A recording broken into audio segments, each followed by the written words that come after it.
Olá pessoal, depois de aprender sobre números, chegou a hora de aprendermos sobre operações. Então, na aula passada a gente aprendeu a lidar com os números, os tipos de variáveis associadas, double, decimal, int, e agora a gente vai aprender o que fazer com essas variáveis para tornar esses números úteis, né? A partir do momento que você cria uma variável, fatalmente você vai querer fazer uma operação com eles para poder ter um número transformado e esse número refletir alguma solução de um problema que você esteja trabalhando. Tá? Então, de maneira geral, nós vamos precisar fazer muitas operações matemáticas com os nossos números. Tá? Nessa aula, a gente vai procurar usar o tipo double, porém, isso é válido para decimal e algumas coisas também para o tipo int, nós vamos ver na sequência. Okay? Então, eu deixei pronto aqui para vocês um projeto em branco, né, chamado aula operações, e aqui alguns comentários com os tópicos que nós vamos seguir para já ir facilitando aqui a nossa sequência. Né? O que eu vou fazer? Vou mandar exibir aqui na tela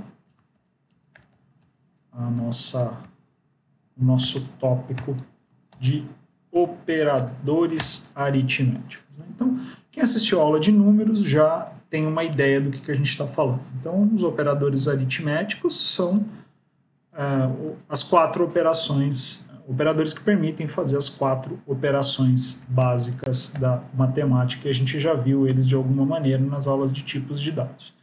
Eu vou criar aqui uma variável x, vou fazer ela valer 5, vou criar uma outra variável y, fazer ela valer, digamos, menos 3. Okay? E aí eu vou começar a operar. Então eu quero uma variável x, uma variável chamada soma, que ela vai ter o valor de x mais y. Vou criar uma outra variável subtração, e ela vai conter x menos y. Então, vamos ver se a gente consegue, se o computador consegue calcular esses resultados. Então, vamos usar aqui o writeLine, vamos fazer uma interpolação e vamos chamar aqui de x mais y igual a variável que é soma. Okay? Vamos fazer isso de novo para subtração. Não vamos esquecer aqui de exibir o sinal de menos. Vamos ver como é que isso fica.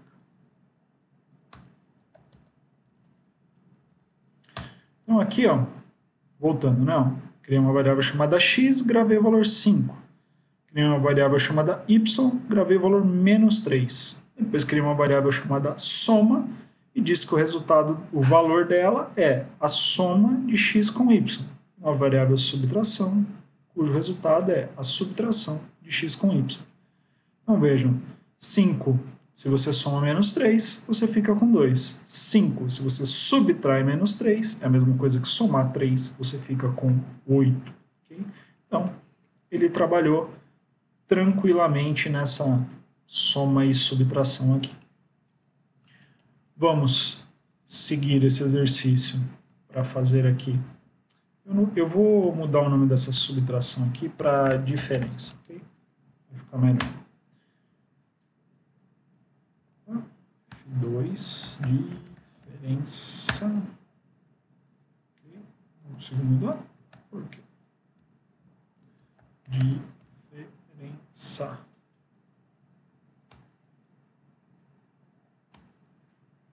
Não tem problema, a gente muda não. Diferença, vou copiar daqui e vou colar aqui. Ok, soma a diferença. Ah, é porque eu tinha duas vezes ela aqui, por isso que não estava dando certo. Tá?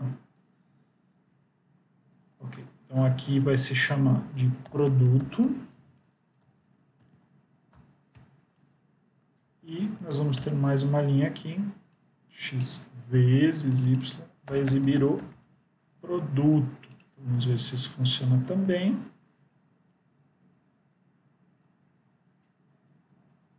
Okay? 5 vezes menos 3 dá 15, mais com menos dá menos 15. Okay? Igualzinho a gente aprendeu lá nas séries intermediárias do ensino fundamental. E a operação que falta, né, é calcular o quociente, que é x dividido por y. A gente vai ver, como a gente já viu, quem assistiu o vídeo dos números, que isso é perfeitamente possível utilizando o tipo double. Okay?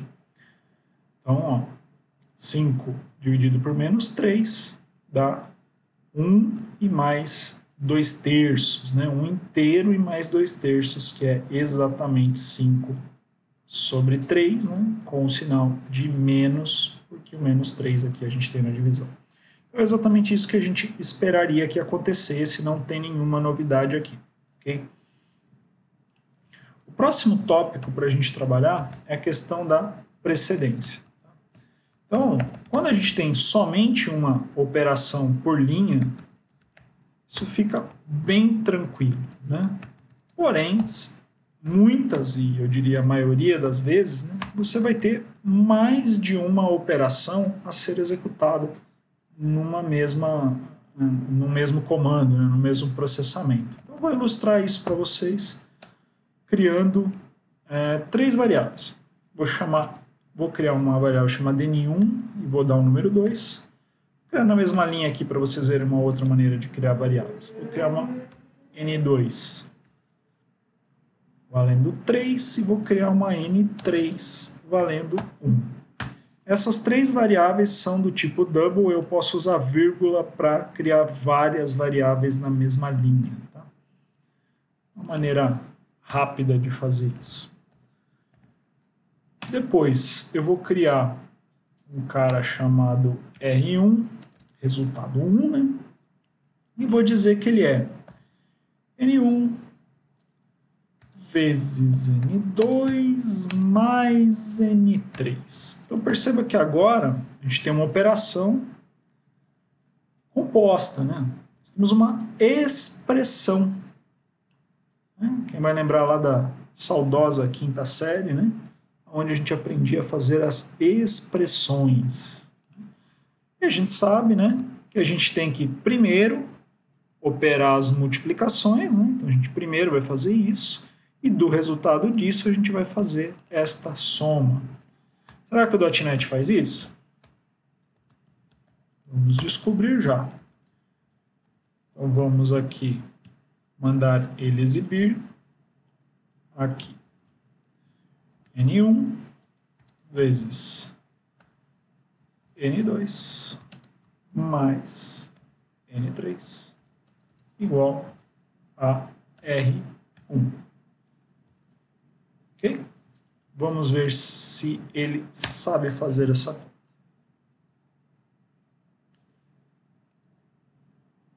Então aqui, ó, o resultado para ele foi o número 7.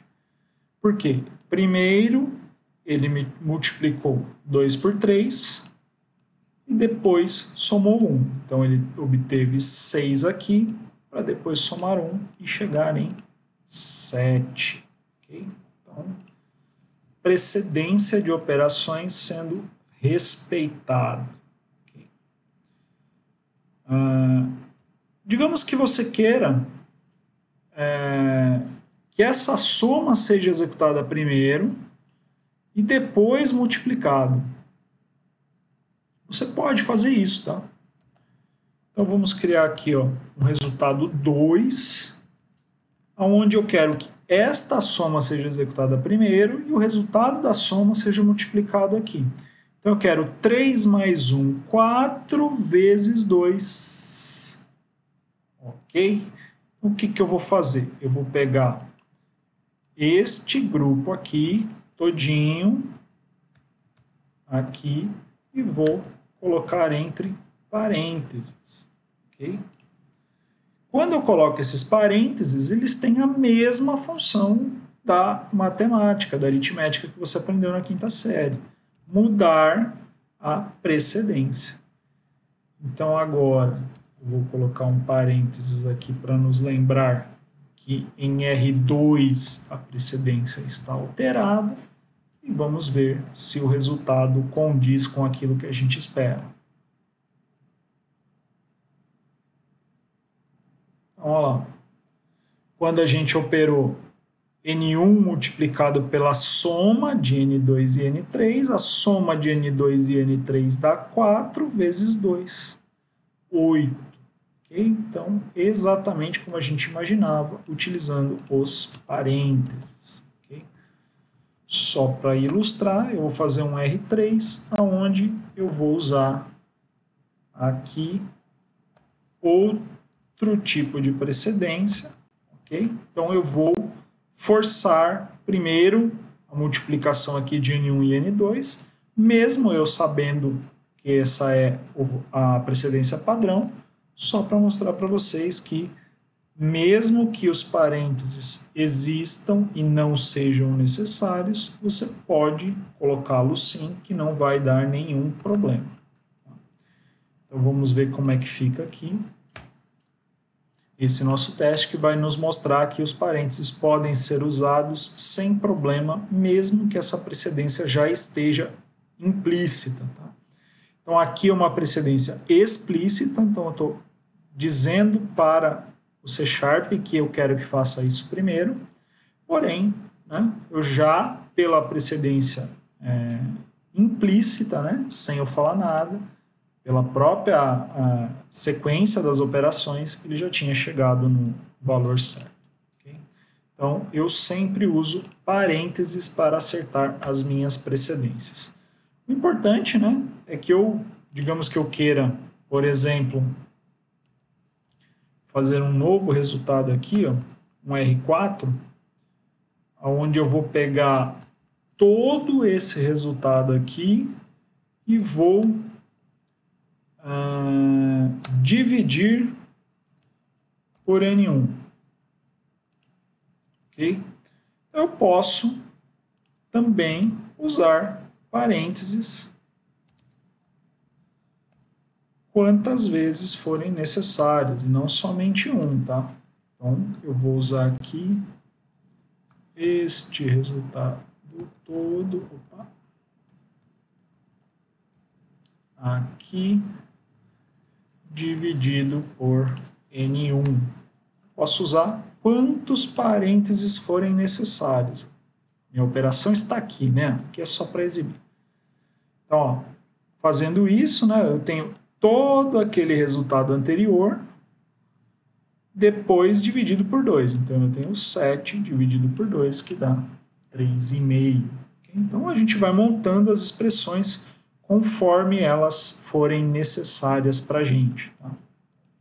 Esta é a operação efetivamente, né, que vai gerar o número R4, que vai ser exibido aqui.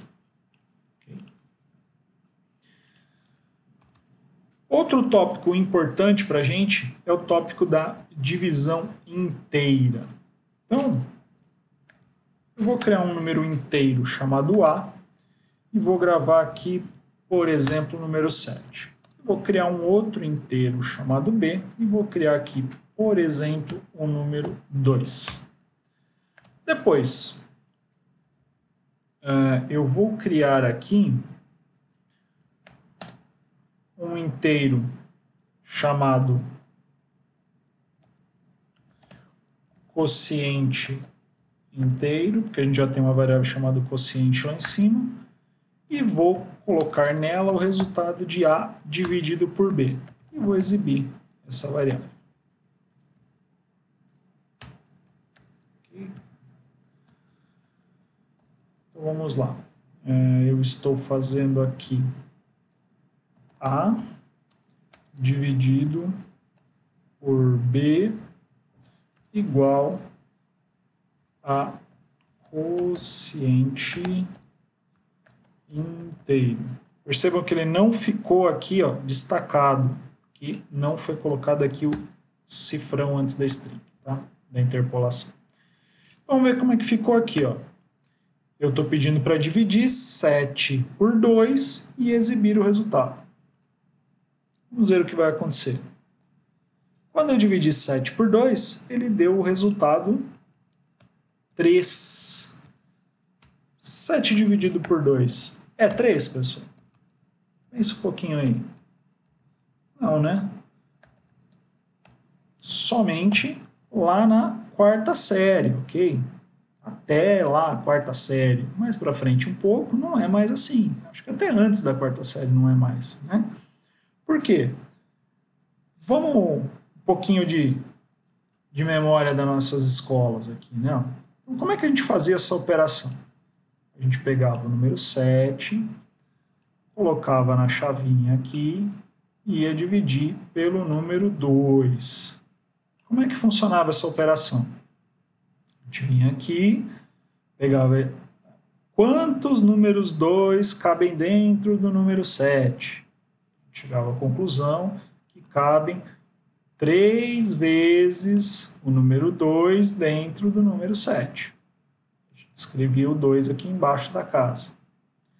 Depois, a gente pegava esse 3, multiplicava pelo 2 para obter o número 6 e a gente subtraía esses dois números, chegando aqui ao resultado 1. E continuava a nossa divisão até que este número aqui fosse menor do que este número aqui. Certo? Para que não tivesse mais continuação a nossa divisão. Este número aqui é o que a gente chama de quociente. É justamente o que a gente recebeu aqui, né, usando a operação de divisão com números inteiros. Porém, quando você divide números inteiros, você também tem aqui este outro número, que é o resto. Então, a gente precisa aprender também a obter o resto no C#. Então, como é que eu faço aqui? Eu quero uma variável onde eu vá obter o resto. E aqui, em vez de usar o sinal de divisão, eu vou usar o sinal de porcentagem. Um sinal de porcentagem, ele vai retornar para mim o resto. Então, 7 dividido por 2, 3 com o resto 1. Ok? Então, se eu fizer 7 barra 3, desculpa, 7 barra 2, eu vou obter 3. Se eu fizer 7 resto 2, eu vou obter 1.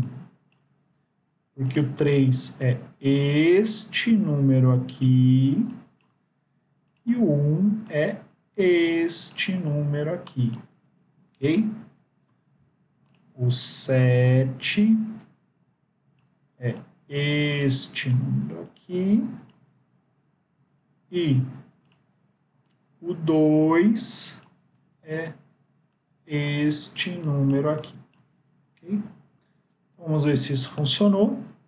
Né? Vamos rodar este carinha e vamos ver o que acontece.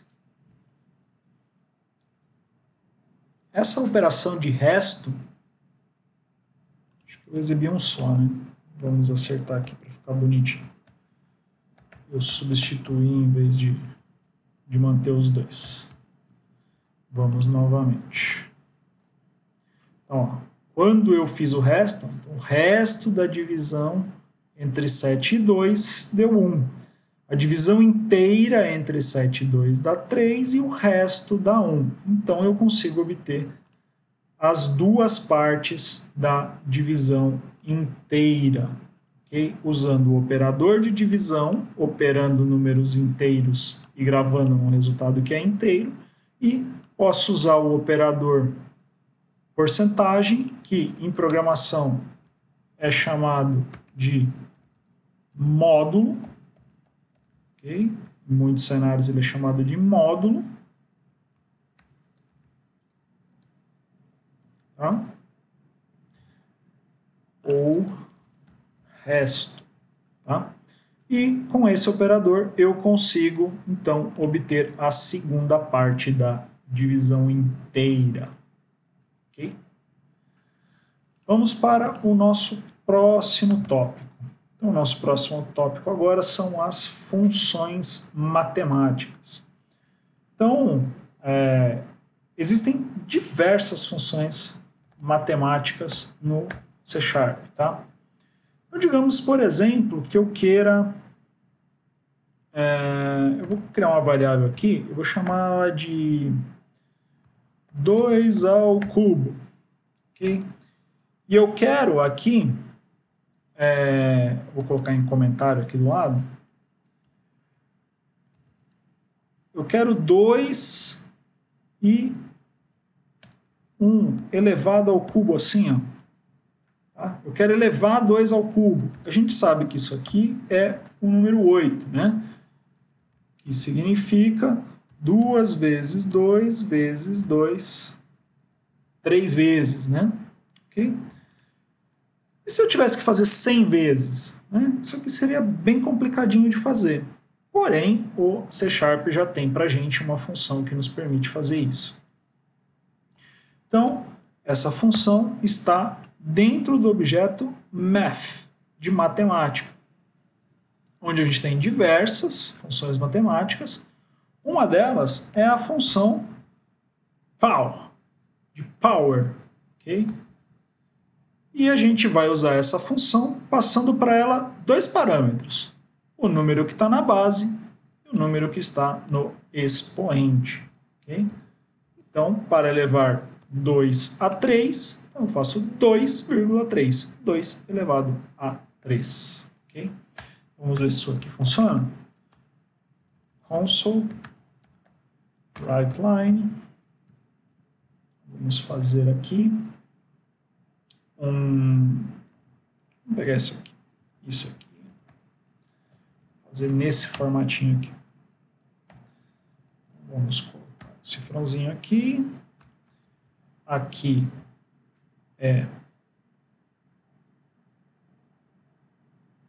a gente pode fazer direto aqui, né? Só substituir esse cara aqui e aqui a gente coloca a nossa variável lá, 2 ao cubo, e vamos ver se isso aqui deu certo. Vamos ver se o C# é capaz de calcular isso para a gente.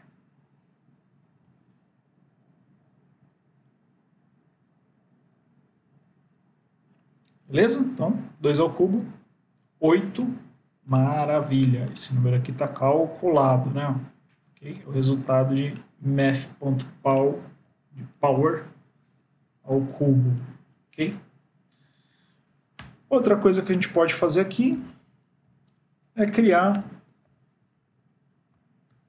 raiz quadrada de 2. Como é que eu calculo isso? Eu vou usar a função sqrt, que é do inglês square root. Square root, raiz quadrada. Ok? E aí eu simplesmente digo o número para qual eu quero calcular. Então, a raiz quadrada de 2 deixa eu achar aquele símbolo aqui.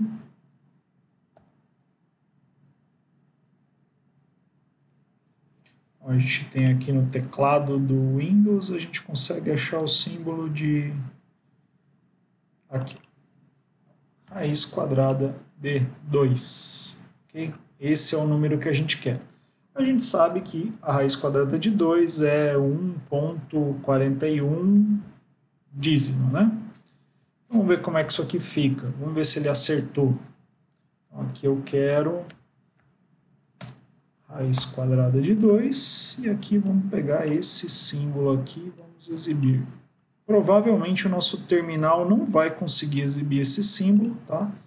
Mas não tem problema, ele vai mostrar alguma coisa mais próximo possível.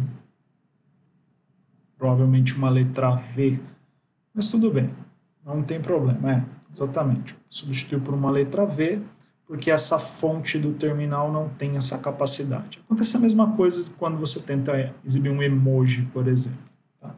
Então, ó, ele calculou lá, ó, raiz quadrada de 2 com muito mais precisão do que a gente tinha imaginado aqui. Né? Okay? Então, ficam essas duas funções matemáticas, exponenciação e radiciação, uma é o oposto da outra. Né?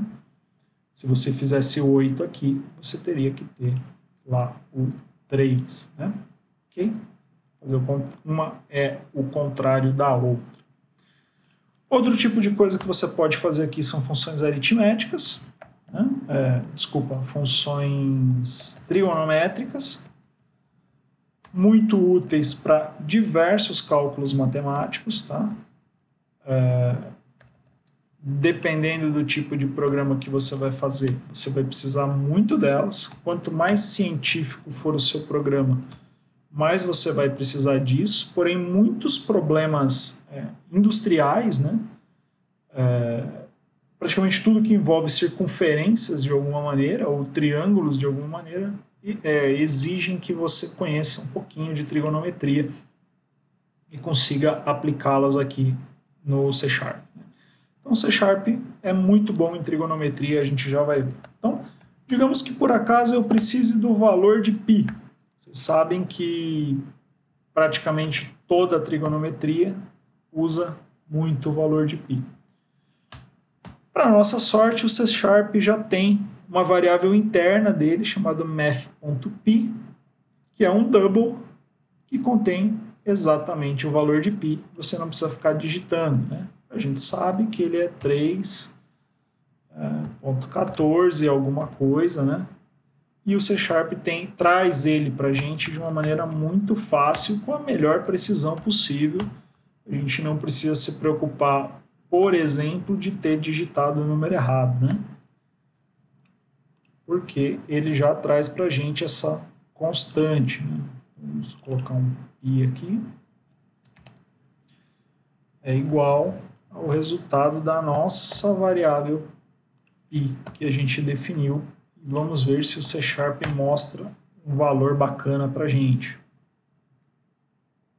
Olha lá, mostrou com bastante precisão o valor de π. Tá? Óbvio, né, que nem só de π vive a trigonometria. Então a gente sabe que as principais funções trigonométricas que a gente usa no dia a dia são seno, cosseno e tangente. Então digamos que eu queira calcular, vamos pegar uns ângulos fáceis que todo mundo conhece, né? Seno 30. Vocês devem lembrar que seno 30 é meio, ok? Então, como é que eu vou fazer isso? Math, ponto, a função que calcula seno, é seno em inglês, né? Sin, não é sen, é sin, com i, né? E aí, vamos ver, vou colocar 30 aqui. Vamos ver o que vai acontecer. Então, aqui, ó, vamos dizer aqui, seno de 30 graus, este símbolo aqui. E aqui a minha variável seno 30. A gente está, lembrando, né, que a gente está imaginando que esse cara aqui tem que dar meio, né? Lembra lá dos ângulos notáveis. Então, vamos ver se isso aqui vai dar certo.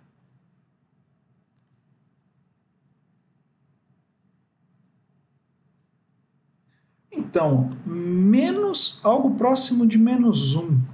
Está muito longe, né? De meio. O que está acontecendo aqui? Vamos ver se a gente consegue ter uma ideia, né? Aqui. Retorna o seno do ângulo especificado. Mas eu coloquei 30. O que será que está acontecendo aqui, então? Se a gente lembrar um pouquinho da trigonometria da escola, vocês vão lembrar que existem diversos tipos de ângulos, tá? Em graus, por exemplo. Porém, aqui ele usa em radianos. Então, aqui eu preciso passar esse ângulo em radianos, ok? Só para relembrar, né? Nem todos lembram e não precisam lembrar também. Você vai multiplicar por π e dividir por 180. Aí você vai ter este 30 convertido em radiano. E aí vamos ver como é que fica este camarada. Olha lá. Aí você tem exatamente meio em uma variável do tipo double. Ah, professor, mas 0,49999999999999999 não é 0,5. Assista novamente minha aula de números, onde eu disse que a precisão é algo importantíssimo quando você trabalha na computação. Tá? Então, isto aqui é uma aproximação, okay? Uma aproximação muito precisa, okay? Muito próxima de 0,5, porém não é 0,5. Okay? Exato. Né? Porém, para engenharia, por exemplo, não haveria nenhum problema. Vamos para um segundo ângulo notável. Então, agora eu quero calcular cosseno de 60.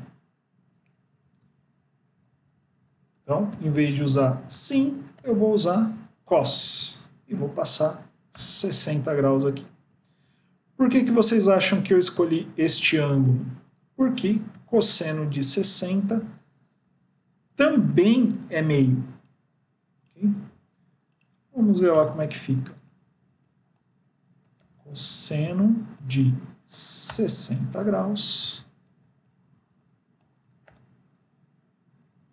A variável chama cosseno 60. Vamos ver.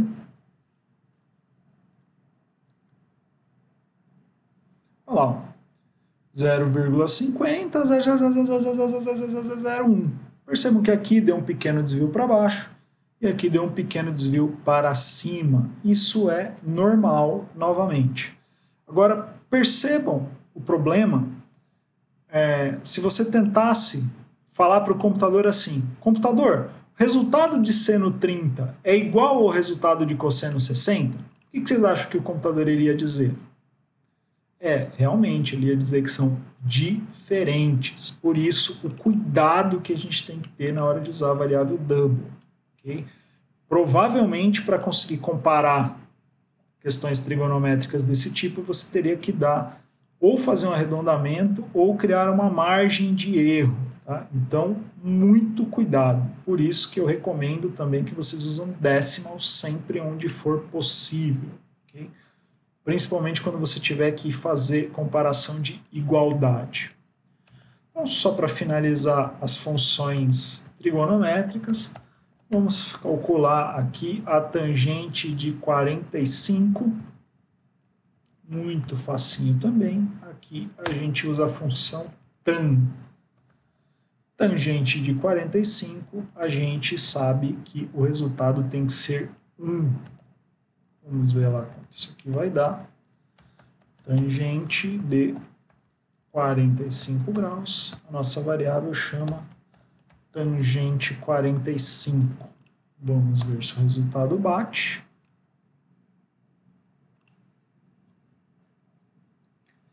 Maravilha, ó. Olha o nosso 1 aqui, ó. 0,9999999. Okay? Então, novamente, o resultado não está errado, é só uma questão de precisão. Okay? Vamos para o nosso próximo tópico. Okay? Então, uma coisa que a gente precisa aprender a fazer aqui é fazer arredondamento de números usando a funções da biblioteca math. Okay? Então, deixa eu criar uma variável double aqui. Eu vou chamar ela de π arredondado 6, porque eu quero arredondar esse cara com 6 casas decimais. Então, eu vou chamar ele de... Vou usar math.py. Não preciso, né? Posso usar a nossa variável, que já está gravado math.py. Nossa variável π. Vou também criar math, a variável π, arredondado 2 casas e arredondado com 0 casas. Do jeito que está aqui, todas elas têm exatamente o mesmo valor, certo? Então, posso fazer console writeLine só para provar para vocês que escrever no nome da variável não executa nada, né? Então, vamos pegar esse símbolo do π aqui. Com 6 casas é igual a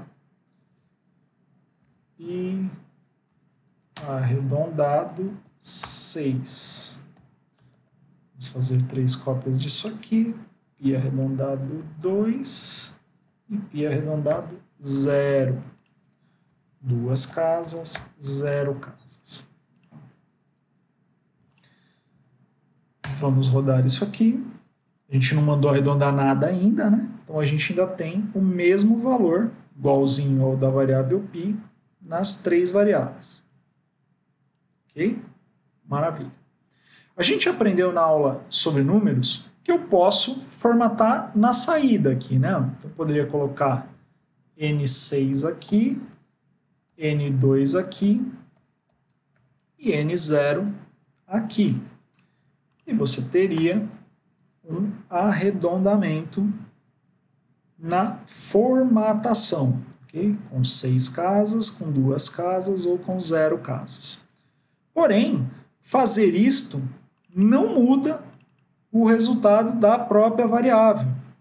Você só muda a saída, a variável continua intacta. Okay?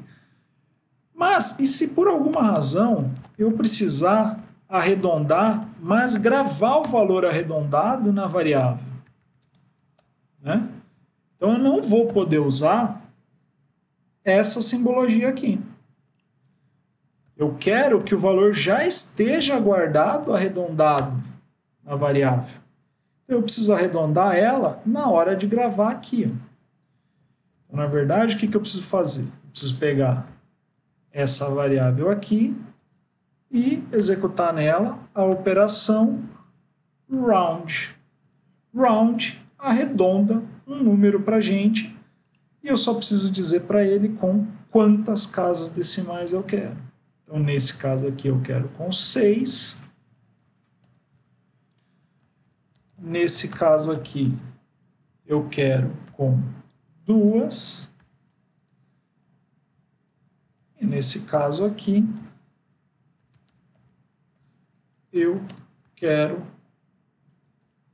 com 0 casas. Okay? Então, perceba que eu não vou mudar na formatação aqui. Ó. Mudei direto na variável.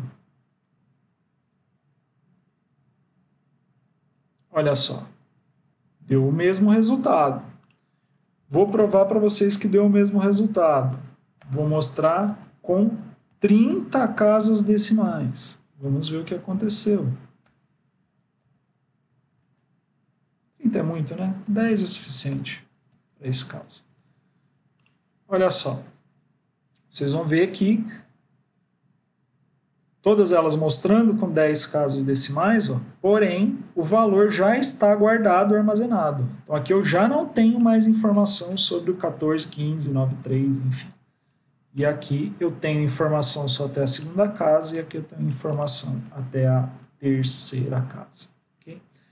Então é isso, pessoal. A gente viu aqui, então, como trabalhar com operadores aritméticos, precedência, divisão inteira, funções matemáticas, funções trigonométricas e arredondamento.